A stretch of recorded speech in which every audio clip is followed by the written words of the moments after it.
Yezebeli we, yewe Yezebeli, amaraso ya Naboti uzayabazwa. Aho imbwa zarigatiye amaraso yiwe, niho nawe yawe zizayarigatira.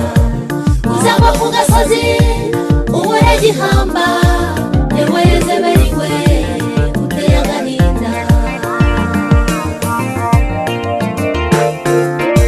Uwo Yezebeli mbabwira yari umugore w'umwami, ufuje uruzabibu rw'umuturanyi we Naboti. Naboti ararahira ati biragatsindwa uguha gakondo y'abasogokuruza. Ahita ararakara zana abagabo b'ibigoryi bashinja Naboti ko yatutse Imana n'umwami. Uwo Yezebeli mbabwira yari umugore w'umwami, wifuje uruzabibu umuturanyi we Naboti. Naboti ararahira ati biragatsindwa uguha gakondo y'abasogokuruza.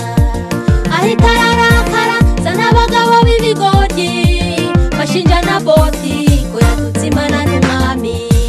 Yewe Yezebeli we, yewe Yezebeli, amaraso ya Naboti uzayabazwa. Aho imbwa zarigatiye amaraso yiwe, niho nawe yawe zizayarigatira. Uzagwa ku gasozi ubure gihamba, yewe Yezebeli we uteye agahinda.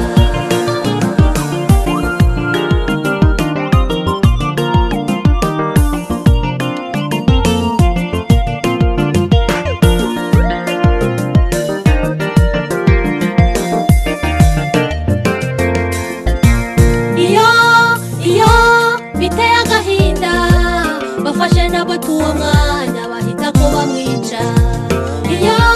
Iyo biteye agahinda, ubona mu itorero ry'Imana harimo ba Yezebeli bahora barenganya abana b'Imana, babahora uko bameze ndetse n'ibyo batunze.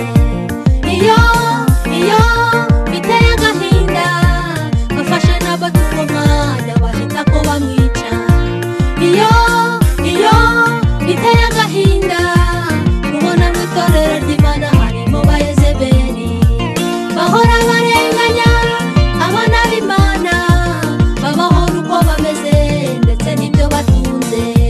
Yewe Yezebeli we, yewe Yezebeli, amaraso ya Naboti uzayabazwa. Aho imbwa zarigatiye amaraso yiwe, niho nawe yawe zizayarigatira. Uzagwa ku gasozi ubure gihamba, yewe Yezebeli we uteye agahinda.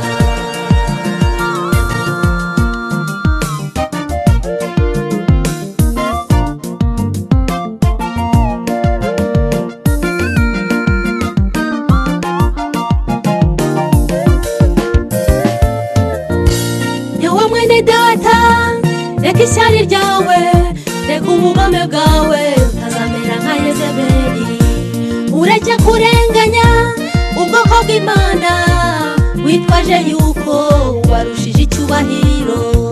Yewe mwene data, reka ishyari ryawe, reka ubugome bwawe, utazamera nka Yezebeli. Ureke kurenganya ubwoko bw'Imana, witwaje yuko warushije icyubahiro. Yewe Yezebeli we,